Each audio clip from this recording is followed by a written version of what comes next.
टाटा ना सिर्फ देश का वो ब्रांड है जिसे बच्चा बच्चा जानता है, बल्कि पूरे भारत में शायद ही ऐसा कोई इंसान होगा जिसने जिंदगी में कभी भी टाटा का एक भी प्रोडक्ट इस्तेमाल ना किया हो।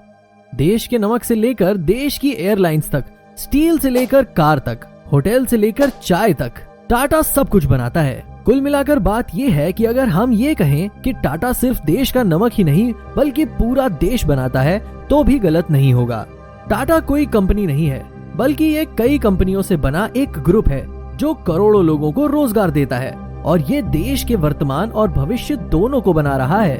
और रतन टाटा देश के बाकी बिजनेसमैन अंबानी और अडानी से बिल्कुल अलग हैं। वो बिजनेसमैन नहीं बल्कि इंडस्ट्रियलिस्ट हैं। वो इंडस्ट्रियलिस्ट जिनके लिए पूरे देश के दिल में इज्जत है। और ऐसा नहीं है कि ये इज्जत सिर्फ रतन टाटा के लिए है, बल्कि JRD टाटा के टाइम से ही टाटा ऐसे काम करता रहा है जिससे उसे अपना आज का ये मुकाम मिला है। तो चलिए आज जानते हैं टाटा की पूरी कहानी। दोस्तों, टाटा की शुरुआत जमशेदजी टाटा ने की थी, जिनका जन्म 1839 में एक पारसी परिवार में हुआ था। बात है 19वीं सदी की अंत की। भारत के कारोबारी जमशेदजी टाटा एक बार मुंबई के सबसे महंगे होटल में गए, लेकिन उनके रंग के चलते उन्हें होटल से बाहर जाने के लिए कह दिया गया।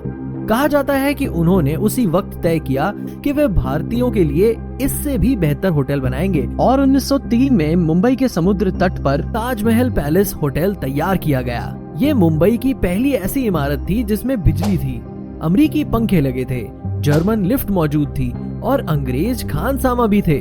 और रतन टाटा के साथ ऐसा ही कुछ फोर्ड ने भी किया था, वो भी आपको बताएंगे।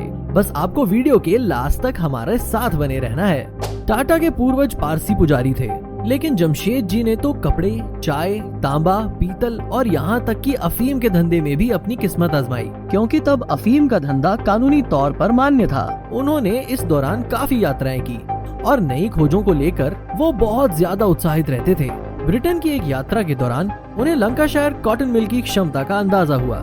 साथ में ये एहसास भी हुआ कि भारत अपने शासक देश को इस मामले में चुनौती दे सकता है। और फिर उन्होंने ही 1877 में भारत की पहली कपड़ा मिल खोली थी। इन प्रेस मिल्स का उद्घाटन उसी दिन हुआ जिस दिन क्वीन विक्टोरिया भारत की महारानी बनी। जमशेद जी के पास भारत के लिए स्वदेशी सोच का सपना था। दोस्तों, यही स्वदेशी यानी कि अपने देश में निर्मित या चीजों के प्रति आग्रह भारत के स्वतंत्रता आंदोलन का अहम विचार था। जी हाँ, जिस स्वदेशी सोच को आज हम बढ़ावा दे रहे हैं उसकी नींव टाटा ने ही रखी थी। इन्होंने एक बार कहा था, कोई भी देश और समाज अपने कमजोर और असहाय लोगों की मदद से उतना आगे नहीं बढ़ता जितना वो अपने बेहतरीन और सबसे प्रतिभाशाली लोगों को आगे बढ़ाने से बढ़ता है। उनका सबसे बड़ा सपना स्टील प्लांट बनाने का था, लेकिन इसके पूरा होने से पहले ही उनका निधन हो गया, जिसके बाद उनके बेटे दोराबजी टाटा ने इस चुनौती को संभाला और 1907 में टाटा स्टील ने उत्पादन शुरू कर दिया।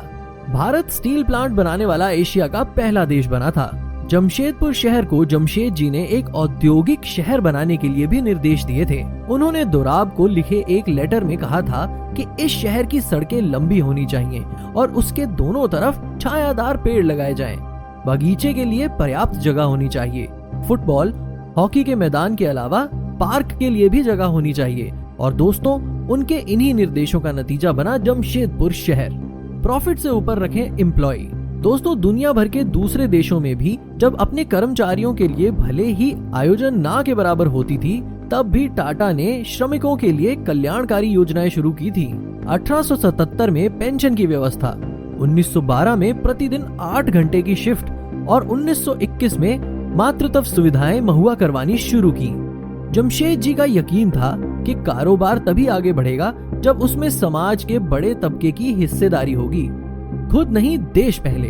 उन्होंने बेंगलोर में इंडियन इंस्टीट्यूट ऑफ साइंस की स्थापना की ताकि देश के विकास में योगदान देने के लिए इंजीनियर और वैज्ञानिक तैयार हो सकें। जमशेद जी और उनके बेटे ने अपने पैसों को भी चैरिटेबल ट्रस्ट के हाथ में सौंप दिया, जिसकी Tata holding company Tata sons में 66% की हिस्सेदारी है। परिवार के पास अभी भी 3% की ही शेयर है और बाकी अलग अलग कंपनियों और शेयर धारकों के पास मौजूद है। कई एक्सपर्ट्स का ये भी मानना है कि इससे ट्रस्ट की विश्वसनीयता बढ़ती है। हर कोई ये जानता है कि कंपनी के ज्यादातर शेयर ट्रस्ट के पास मौजूद हैं, ना कि अपना फायदा चाहने वाले व्यक्तियों के पास। दोस्तों, टाटा के कारोबार को संवारने वालों में JRD यानी कि जहांगीर टाटा का अहम योगदान रहा है। वे 1938 में टाटा समूह के चेयरमैन बने। तब उनकी उम्र महज 34 साल थी और वे आधी शताब्दी तक कंपनी के मुखिया बने रहे। JRD उद्योगपति नहीं बनना चाहते थे, उनका सपना पायलट बनने का था। इसके चलते ही वे लुइस बिल राइट से भी मिले थे, जिन्होंने 1909 में पहली बार इंग्लिश चैनल पर उड़ान भरने का कारनामा दिखाया था। और दोस्तों, JRD भी भारत में पायलट बनने वाले पहले शख्स थे। 2 साल बाद उन्होंने भारत की पहली एयरलाइन सर्विस शुरू की। तब वे उसी विमान को खुद ही उड़ाया करते थे। यही सेवा आगे चलकर भारत की पहली एयरलाइंस टाटा एयरलाइंस बनी। जी हाँ, ये वही एयरलाइंस है जिसे आज आप एयर इंडिया के नाम से जानते हैं। पहले तो ये टाटा और सरकार का संयुक्त उपक्रम था। जब इंफॉर्मेशन युग आया तो JRD ने 1968 में टाटा कंसल्टेंसी सर्विसेज की स्थापना की, ताकि कंपनी का पेपर वर्क कंप्यूटर के माध्यम से हो।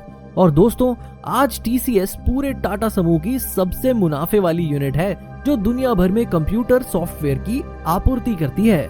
1991 में रतन टाटा समूह के मुखिया बने। तब उदारीकरण का दौर शुरू हो गया और रतन टाटा ने दुनिया भर में पांव पसारने शुरू किए। टाटा समूह ने टेटली टी का अधिग्रहण किया। इसके अलावा इंश्योरेंस कंपनी AIG के साथ उन्होंने बॉस्टन में एक संयुक्त इंश्योरेंस कंपनी खोली। उन्होंने यूरोप के कोरिस टी का भी अधिग्रहण कर लिया। हमेशा से ही रतन टाटा का फोकस ऑटो सेक्टर की कंपनी टाटा मोटर्स पर रहा है। उन्होंने इसके जरिए कई तरह के प्रयोग भी किए। मसलन मिडिल क्लास की कार के सपने को पूरा करने के लिए लखटकिया नैनो को लॉन्च किया और टाटा ने पहली देसी पैसेंजर कार इंडिका को भी बनाया था। इंडिया को लेकर रतन टाटा काफी उत्साहित थे, लेकिन शुरुआती दिनों में उन्हें उम्मीद के मुताबिक नतीजे नहीं मिले। इस वजह से रतन टाटा ने अपने कार बिजनेस को बेचने का फैसला किया। इस बिजनेस को खरीदने के लिए अमेरिका की कार निर्माता कंपनी फोर्ड ने दिलचस्पी दिखाई थी। डील फाइनल करने के लिए रतन टाटा को अमेरिका में फोर्ड मोटर्स के हेडक्वार्टर बुलाया गया। हेडक्वार्टर्स में 3 घंटे तक चली मीटिंग के दौरान फोर्ड के अधिकारियों का व्यवहार थोड़ा अपमानजनक रहा था। फोर्ड के अधिकारियों ने रतन टाटा से ये तक पूछ लिया कि जब आप कुछ नहीं जानते तो कार बनाना शुरू ही क्यों किया था। असल में फोर्ड के ये अधिकारी ये दिखा रहे थे कि जैसे वो टाटा के कार कारोबार को खरीदकर उन पर एहसान कर रहे हैं। लेकिन रतन टाटा ने ये डील कैंसिल कर दी। उन्होंने भारत वापस आकर एक बार फिर टाटा मोटर्स पर फोकस किया। इसी बीच साल 2008 की मंदी में फोर्ड मोटर्स को काफी नुकसान उठाना पड़ा। फोर्ड की हालत इतनी खराब हो गई कि उसने अपने जैगुआर और लैंड रोवर ब्रांड को बेचने का फैसला किया, जिसे खरीदने के लिए रतन टाटा सबसे आगे आए और उन्होंने इस पर कब्जा जमाया। इस तरह से रतन टाटा ने अपने अपमान का बदला लिया था। आर्थिक मंदी के दौर में टाटा को लेकर एक बड़ा विवाद उठा, जब टाटा ने यूरोप के अपने स्टील प्लांट ऑपरेशन से बड़े हिस्से को बेचने का फैसला किया। तब ब्रिटेन की कर्मचारी यूनियन ने आरोप लगाया कि टाटा अपने मूल्यों के प्रति ईमानदार नहीं है। तब रतन टाटा भारत से सीधा ब्रिटेन पहुंचे और घोषणा की कि बिना किसी सलाह मशवरे के ऐसा नहीं होगा। दिसंबर 2012 में रतन टाटा ने टाटा ग्रुप की कमान टाटा परिवार से बाहर के व्यक्ति साइरस मिस्त्री के हाथों में दे दी, पर उन्हें कंपनी का चेयरमैन नियुक्त किया गया था। दोस्तों, आपको क्या लगता है कि टाटा किस तरह के इंसान हैं? नीचे हमें कमेंट करके जरूर बताएं। साथ ही अगर आपको आज की ये वीडियो पसंद आई हो तो इसे लाइक करें और साथ ही साथ अपने दोस्तों के साथ और रिश्तेदारों के साथ शेयर करना बिल्कुल ना भूलें। अगर आप ये वीडियो YouTube पर देख रहे हैं तो सब्सक्राइब करें हमारे YouTube चैनल को और उस बेल आइकन को दबा दें ताकि आपको नई वीडियो के नोटिफिकेशन तुरंत मिल जाएं। और अगर आप इस वीडियो को Facebook पर देख रहे हैं तो लाइक करें हमारी Facebook पेज को। फिलहाल आज के लिए बस इतना ही। आपका बहुत बहुत शुक्रिया।